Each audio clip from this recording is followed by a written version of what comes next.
പൗരത്വ ഭേദഗതി നിയമം കൊണ്ടുവന്നപ്പോൾ അതിനെതിരെ ഉറഞ്ഞുതുള്ളിയ ചന്ദ്രഹാസമെടുത്ത ഒരു മുഖ്യമന്ത്രി ഇന്ത്യയിൽ ഉണ്ടായിരുന്നു. അദ്ദേഹത്തിൻ്റെ പേര് പിണറായി വിജയൻ എന്നാണ്. നമുക്കറിയാം, സുപ്രീം കോടതിയിൽ നിന്ന് ശബരിമല ക്ഷേത്രവുമായി ബന്ധപ്പെട്ട് ഒരു വിധി ഉണ്ടായി. അവിടെ യുവതീ പ്രവേശനം അനുവദിച്ചുകൊണ്ടുള്ള ആ വിധി വന്ന ഉടനെ തന്നെ സുപ്രീം കോടതി പറയാത്ത, അല്ലെങ്കിൽ സുപ്രീം കോടതി നിഷ്കർഷിക്കാത്ത ഒരുപാട് കാര്യങ്ങൾ ചെയ്തയാളാണ് നമ്മുടെ മുഖ്യമന്ത്രി പിണറായി വിജയൻ. അതുപോലെ തന്നെ അദ്ദേഹം അതിനു മുമ്പ് അതിനുശേഷം പൗരത്വ നിയമ ഭേദഗതി വന്നപ്പോഴും ഈ പറഞ്ഞതുപോലെ വലിയ ചന്ദ്രഹാസമൊക്കെ എടുത്ത് വലിയ കോലാഹലങ്ങളും അദ്ദേഹം ഉണ്ടാക്കി. ഈ നിയമം ഇവിടെ നടപ്പാക്കില്ല, അതിന് ഇങ്ങോട്ട് വന്നാൽ കൈവെട്ടും, കാല് വെട്ടും, ഡിറ്റൻഷൻ സെന്ററുകൾ കേരളത്തിൽ ആരംഭിക്കില്ല എന്നൊക്കെയാണ് അദ്ദേഹം പറഞ്ഞത്. ഇന്ത്യയിൽ ഒരിടത്തും ഈ നിയമം നടപ്പാക്കാൻ ഞങ്ങൾ അനുവദിക്കില്ല എന്ന് പറഞ്ഞന്ന് കോൺഗ്രസും രംഗത്ത് വന്നത് നമുക്കറിയാം. കോൺഗ്രസും CPM-ഉം സംയുക്തമായി സമരം ആരംഭിച്ചു. കുറച്ചു കഴിഞ്ഞപ്പോൾ അപകടം മണത്ത കോൺഗ്രസ് പതുക്കെ പിൻവാങ്ങി ഒറ്റയ്ക്ക് സമരം ചെയ്യുന്ന കാഴ്ചയും നമ്മൾ കണ്ടു. എന്തായാലും ഇന്നിപ്പോൾ ഇന്ത്യയിൽ പല സ്ഥലത്തും ഈ പൗരത്വ ഭേദഗതി നിയമം അനുസരിച്ച് പലർക്കും പൗരത്വം നൽകുന്നുണ്ട്. അതായത് പാകിസ്ഥാൻ, ബംഗ്ലാദേശ്, അഫ്ഗാനിസ്ഥാൻ ഈ 3 രാജ്യങ്ങളിൽ മതപരമായ പീഡനം അനുഭവിച്ച് അവിടെ ജീവിക്കാൻ നിവൃത്തിയില്ലാതെ രക്ഷപ്പെട്ട് ഓടി വരുന്ന, പലായനം ചെയ്തു വരുന്ന 6 ന്യൂനപക്ഷ രാജ്യങ്ങളിലെ ന്യൂനപക്ഷ വിഭാഗങ്ങളിൽപ്പെട്ട 6 മതങ്ങളിൽപ്പെട്ടവർക്കാണ് പൗരത്വം കൊടുക്കുന്നത്. ഹിന്ദു, ക്രിസ്ത്യൻ, ബുദ്ധ, ജൈനൻ, പാഴ്സി, സിഖ് ഈ 6 മതങ്ങളിലും പെട്ട ആൾക്കാർക്ക് അവിടെ മതപരമായ വിവേചനവും പീഡനവും അനുഭവിച്ച് ഇന്ത്യയിലേക്ക് അതിർത്തി കടന്ന് ഓടി വരുന്നവർക്ക് ആണ് ഇത്തരത്തിൽ ഇന്ത്യ ഗവൺമെന്റ് പരിശോധിച്ചിട്ട് അവർക്ക് പൗരത്വം കൊടുക്കുന്നത്. അത് 2014 മുമ്പ് വന്നവർക്ക് വേണ്ടിയിട്ടാണ് നിയമ ഭേദഗതി കൊണ്ടുവന്നത്. ഇപ്പോഴിതാ സർക്കാർ അതിലൊരു മാറ്റം വരുത്തിയിരിക്കുന്നു. 2014 എന്നുള്ളത് 2024 ആക്കി മാറ്റിയിരിക്കുന്നു. ഇതിന്റെ ഫലമായി ആസാമിൽ കഴിഞ്ഞ ദിവസം 3 പേർക്ക് പൗരത്വം കിട്ടി. അത് 12 പേർ പൗരത്വത്തിന് അപേക്ഷിച്ചു. അതിൽ 3 പേർക്ക് പൗരത്വം അവരുടെ അന്വേഷണമെല്ലാം നടത്തി അവരെക്കുറിച്ച് കൃത്യമായി കാര്യങ്ങൾ മനസ്സിലാക്കിയിട്ട് 3 പേർക്ക് പൗരത്വം കൊടുത്തു. ബാക്കി 9 പേരുടെ കാര്യം നടപടിക്രമങ്ങൾ പുരോഗമിക്കുകയാണ്, പ്രോസസ്സിങ്ങിലാണ്. അവർക്കും താമസം വിന പൗരത്വം കിട്ടും എന്നാണ് നമുക്ക് ലഭിക്കുന്ന വിവരം. എന്തായാലും ഈ ആസാമിൽ പൗരത്വം കൊടുത്ത സ്ഥിതിക്ക് കേരളത്തിൽ ഡിറ്റൻഷൻ സെന്ററുകൾ ഒന്നും ആരംഭിക്കില്ല എന്ന് പറഞ്ഞെങ്കിലും അതെല്ലാം ആരംഭിക്കുകയും കെട്ടിടങ്ങളെല്ലാം നിർമ്മിച്ച് പണി പൂർത്തിയാക്കി കേന്ദ്ര സർക്കാരിന് കൈമാറുകയും ചെയ്തിട്ടുണ്ട്. ഇതെല്ലാം ചെയ്ത മുഖ്യമന്ത്രി പിണറായി വിജയൻ ഈ ആസാമിനെ മാതൃകയാക്കണം. കേരളത്തിലും അങ്ങനെ ആരെങ്കിലും വരികയാണെങ്കിൽ അവർക്കും ഈ നിയമം അനുസരിച്ച് പൗരത്വം കിട്ടും. അപ്പോൾ അതിന് വേണ്ടുന്ന നടപടി കൂടി അദ്ദേഹവും ഒത്തുചേർന്ന് സ്വീകരിക്കണമെന്നാണ് നമുക്ക് പൊതുവെ പറയാനുള്ളത്. എന്തായാലും ഈ ആസാമിൽ ഈ അടുത്ത കാലത്ത് ആസാം വളരെ ശ്രദ്ധാകേന്ദ്രമാണ്, ആസാമും ബീഹാറും. കാരണം തെരഞ്ഞെടുപ്പ് നടക്കാൻ പോവാണ്. ഈ കേരളത്തിലെ ഇപ്പോൾ ബീഹാറിൽ ഈ വർഷം തന്നെ നടക്കും. ആസാമിൽ കേരളത്തിനോടും ബംഗാളിനോടും തമിഴ്നാട്ടിനോടും ഒക്കെ ആ സമയത്ത് അടുത്താണ് ആസാമിലും തെരഞ്ഞെടുപ്പ് നടക്കുക.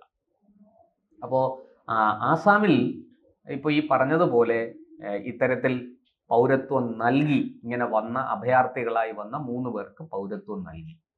പക്ഷേ ആസാം ശ്രദ്ധാകേന്ദ്രമായിരിക്കുന്നത് മറ്റൊരു വിഷയത്തിലാണ്. അവിടെ നിന്ന് വലിയ തോതിൽ നുഴഞ്ഞു കയറിയ റോഹിംഗ്യൻ മുസ്ലിങ്ങളെയും ബംഗ്ലാദേശി മുസ്ലിങ്ങളെയും തിരിച്ചയക്കുന്നു. കാരണം അവർക്ക് അവിടെ, അതായത് മ്യാൻമാറിലും അതുപോലെ തന്നെ ബംഗ്ലാദേശിലും ഏതെങ്കിലും തരത്തിലുള്ള മതപരമായ പീഡനം അനുഭവിച്ചിട്ട് അവിടെ നിക്കക്കള്ളിയില്ലാതെ നമ്മുടെ രാജ്യത്തേക്ക് ഓടി വന്നവരല്ല അവർ.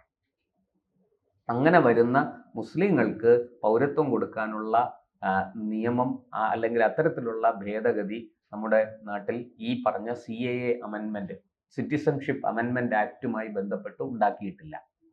അല്ലാതെ ഇന്ത്യയിലേക്ക് വരുന്ന ആൾക്കാർ അത് ഏത് ജാതിയിലോ മതത്തിലോ പെട്ടവരാകട്ടെ, അവർ നിശ്ചിത കാലം ഇവിടെ താമസിച്ചു കഴിയുമ്പോൾ അതിൻ്റെ നടപടിക്രമങ്ങളൊക്കെ അനുസരിച്ച് അവർക്ക് പൗരത്വം ലഭിക്കും. അവിടെ ജാതിയും മതവും ഒന്നും വിഷയമല്ല. പക്ഷെ ഇത് ഈ റിലീജിയസ് പെർസിക്യൂഷൻ, മതപരമായ പീഡനം അനുഭവിച്ചു വരുന്ന ആൾക്കാരിൽ ഈ പറഞ്ഞ പാകിസ്ഥാൻ, ബംഗ്ലാദേശ്, അഫ്ഗാനിസ്ഥാൻ ഈ 3 രാജ്യങ്ങളിലെ ന്യൂനപക്ഷങ്ങൾക്ക് വേണ്ടിയിട്ട് ഉണ്ടാക്കിയിരിക്കുന്ന നിയമമാണ്. അതിൽ മുസ്ലിങ്ങൾ പെടില്ല. കാരണം ആ രാജ്യത്തൊക്കെ അവർ ഭൂരിപക്ഷമാണ്. അതുകൊണ്ട് അവർക്ക് ഈ പറയുന്നത് പോലെ ഇന്ത്യൻ പൗരത്വം ഈ നിയമത്തിന്റെ അടിസ്ഥാനത്തിൽ കൊടുക്കാൻ സാധിക്കില്ല. ഇതാണ് അതിനകത്തുള്ള വിഷയം. അതുകൊണ്ട് ഇവരെ കൃത്യമായിട്ടും കണ്ടെത്തി തിരിച്ചയക്കുന്ന നടപടി ആസാമിൽ പുരോഗമിക്കുകയാണ്. ആസാമിൽ ഏതാണ്ട് 63 ലക്ഷം ഏക്കർ ഭൂമി അവിടെ ഇത്തരത്തിൽ നുഴഞ്ഞു കയറിയ ആൾക്കാർ, അനധികൃതമായി നുഴഞ്ഞു കയറിയ ആൾക്കാർ ഇത്തരത്തിൽ ഭൂമി കയ്യേറിയതായി, 63 ലക്ഷം ഏക്കർ ഭൂമി കയ്യേറിയതായിട്ടാണ് സർക്കാരിൻ്റെ കണക്ക്, അനൗദ്യോഗിക കണക്ക്. ഇതിലും കൂടുതൽ വരും എന്നാണ് സർക്കാർ പറയുന്നത്. അതിൽ 1 ലക്ഷം ഏക്കർ ഭൂമി അവർ ഒഴിപ്പിച്ചെടുത്തു. ഇനിയും 62 ലക്ഷം ഏക്കർ ഭൂമി ഒഴിപ്പിക്കാനുണ്ട്. അങ്ങനെ ഈ ഒഴിപ്പിച്ചെടുത്ത് ഈ കണ്ടെത്തിയ റോഹിംഗ്യൻ മുസ്ലിങ്ങളെയും ബംഗ്ലാദേശി മുസ്ലിങ്ങളെയും, അനധികൃതമായി നുഴഞ്ഞു കയറി എന്ന് കണ്ടെത്തിയ റോഹിംഗ്യൻ മുസ്ലിങ്ങളെയും ബംഗ്ലാദേശി മുസ്ലിങ്ങളെയും ഇവിടെ നിന്ന് ഡീപോർട്ട് ചെയ്യാനുള്ള നടപടികൾ ആരംഭിച്ചു. അവരെ കൃത്യമായിട്ട് അതിർത്തിയിലെത്തിച്ച് അതിർത്തിയിലൂടെ നടത്തി അപ്പുറത്തേക്ക് കടത്തിവിടുന്ന പ്രക്രിയയാണ് നടന്നുകൊണ്ടിരിക്കുന്നത്. ഇതിനെതിരെ വലിയ പ്രതിഷേധവുമായി രംഗത്ത് വന്നിരിക്കുന്നത് പതിവ് പോലെ മറ്റാരുമല്ല, അത് കോൺഗ്രസ് ആണ്. കൂട്ടിന് കമ്മ്യൂണിസ്റ്റ് പാർട്ടികളും ഉണ്ട്. മറ്റൊരു വിഭാഗം ഇതിനെതിരെ രംഗത്ത് വന്നിരിക്കുന്നത് അർബൻ നക്സലുകളാണ്. ഈ കഴിഞ്ഞ ദിവസം അർബൻ നക്സലുകൾ അവിടെ ഒരു സെമിനാർ നടത്തി. മനുഷ്യത്വം കാണിക്കണം, ഇവരൊക്കെ മനുഷ്യരാണ്, അവരോട് ഒരല്പം ദയ കാണിക്കണം, മനുഷ്യത്വം കാണിക്കണം, അവരെയും ഇവിടെ താമസിക്കാൻ അനുവദിക്കണം എന്നൊക്കെ ആയിരുന്നു ആവശ്യം. ആ സെമിനാറിൽ ഉയർന്ന ആവശ്യം അതൊക്കെയായിരുന്നു. എന്തായാലും ആസാമിലെ ഹിന്ദു സംഘടനകൾ വെറുതെ ഇരുന്നില്ല. എല്ലാവരും കയ്യിൽ കിട്ടിയ കുറുവടിയും പത്തലും ഒക്കെ ആയിട്ട് സെമിനാർ നടക്കുന്ന സ്ഥലത്തേക്ക് ചെന്നു. എല്ലാ അർബൻ നക്സലുകളെയും അവിടുന്ന് അടിച്ചോടിച്ചു. പോലീസ് ഇടപെട്ടാണ് സംഘർഷം ഉണ്ടാകാതെ അത് അവസാനിപ്പിച്ചത്. ഈ പറഞ്ഞ അർബൻ നക്സലുകളൊക്കെ ഹിന്ദു സംഘടനകൾ കൂട്ടം കൂട്ടമായിട്ട് വരുന്നത് കണ്ടപ്പോഴേ മുങ്ങി. പേരിന് അവിടുന്ന് കുറച്ച് മുസ്ലിങ്ങളെയും ഒക്കെ പിടിച്ച് അവിടെ ഇരുത്തിയിരുന്നു. പക്ഷേ അതൊന്നും അവർക്ക് ബാധകമായിരുന്നില്ല. അവർ ആ സെമിനാറിനെതിരെ ശക്തമായി പ്രതിഷേധിച്ചു. അർബൻ നക്സലുകളൊക്കെ മുങ്ങി. സെമിനാർ പാതി വഴിയിൽ മുടങ്ങി. നമുക്ക് വളരെ കൃത്യമായിട്ട് അറിയാം, ഇല്ലീഗൽ ഇമിഗ്രൻസ്, അനധികൃതമായി നുഴഞ്ഞു കയറുന്ന ഒരാളിനെ പോലും നമ്മുടെ രാജ്യത്ത് പുനരധിവസിപ്പിക്കാൻ നിയമമില്ല. അവരെ അഭയാർത്ഥികളായിട്ട് മാത്രം കരുതി അവർക്ക് ഭക്ഷണവും പിന്നെ കിടക്കാനുള്ള സൗകര്യവും, ടെൻറ്റുകളൊക്കെ ഉണ്ടാക്കി അതിൽ കിടക്കാനുള്ള സൗകര്യവും ചെയ്തു കൊടുക്കാറുണ്ട്. പക്ഷേ ഈ യുദ്ധവും പ്രളയവും പ്രകൃതി ദുരന്തങ്ങളും ഒക്കെ മൂലം ഇങ്ങനെ അഭയാർത്ഥികളായി വരുന്നവരുണ്ട്. ലോകത്തെല്ലായിടത്തും സംഭവിക്കുന്നതാണ്. അങ്ങനെയുള്ളവരെ താൽക്കാലികമായി വസിപ്പിച്ചതിന് ശേഷം തിരിച്ച് മടക്കി അയക്കുന്ന പതിവാണ് ഉള്ളത്. അതിന് നമ്മൾ ഇപ്പോൾ നടപടി സ്വീകരിച്ചിരിക്കുന്നു. അങ്ങനെ 100 കണക്കിന് ആൾക്കാർ, ഈ റോഹിംഗ്യകളും ബംഗ്ലാദേശികളും സ്വദേശത്തേക്ക് മടങ്ങുന്ന ഒരു കാഴ്ചയും നമ്മൾ കണ്ടുകൊണ്ടിരിക്കുകയാണ്. അപ്പോഴാണ് അർബൻ നക്സലുകൾ രംഗത്ത് വരുന്നത്. ഇവരെ പുനരധിവസിപ്പിക്കണം, മറ്റൊന്നുമല്ല.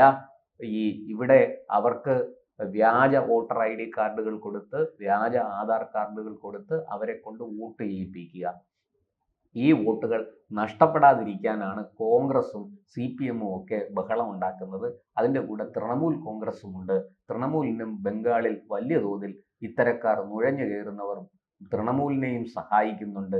ആ സഹായം നിലയ്ക്കാതിരിക്കാനാണ് മമത അവിടെ വേണ്ട പരിശ്രമങ്ങളൊക്കെ നടത്തിക്കൊണ്ടിരിക്കുന്നത്.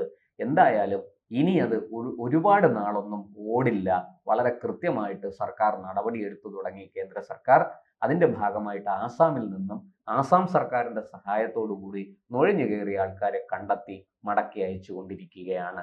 ഈ കാര്യം നമ്മുടെ കേരളത്തിൻ്റെ മുഖ്യമന്ത്രി പിണറായി വിജയനും, ഇങ്ങനെ ആരെങ്കിലും കേരളത്തിലേക്ക് ഈ പറഞ്ഞ പോലെ ബംഗ്ലാദേശികളോ റോഹിംഗ്യകളോ ബംഗാളിൽ വന്ന് വ്യാജ ID കാർഡും വ്യാജ ആധാർ കാർഡും ഒക്കെ ആയിട്ട് കേരളത്തിലേക്കും കടന്നിട്ടുണ്ടെങ്കിൽ, അങ്ങനെയുള്ള ഏതാണ്ട് 200 പേരെ നമ്മൾ 200ഓളം പേരെ നമ്മൾ കണ്ടെത്തി മടക്കി അയച്ചിട്ടുണ്ട്. അവരെ ഡിറ്റൻഷൻ സെന്ററിലേക്ക് മാറ്റി പിന്നീട് മടക്കി അയക്കുകയും ചെയ്തു. ഈ ഡിറ്റൻഷൻ സെന്റർ തുടങ്ങില്ലെന്നാണ് പിണറായി വിജയൻ പറഞ്ഞത്. പക്ഷെ അതൊക്കെ അദ്ദേഹത്തിന് മാറ്റി വെക്കേണ്ടി വന്നു. ഇവരെല്ലാം തിരിച്ചയച്ചു. ഇത് മാതൃകയാക്കി, ആസാം സർക്കാരിനെ മാതൃകയാക്കി കേരളത്തിലേക്ക് നുഴഞ്ഞു കയറിയിരിക്കുന്നവരെയും കണ്ടെത്തി മടക്കി അയക്കാൻ അദ്ദേഹം നടപടി സ്വീകരിക്കണമെന്നാണ് നമുക്ക് ഈ അവസരത്തിൽ പറയാനുള്ളത്.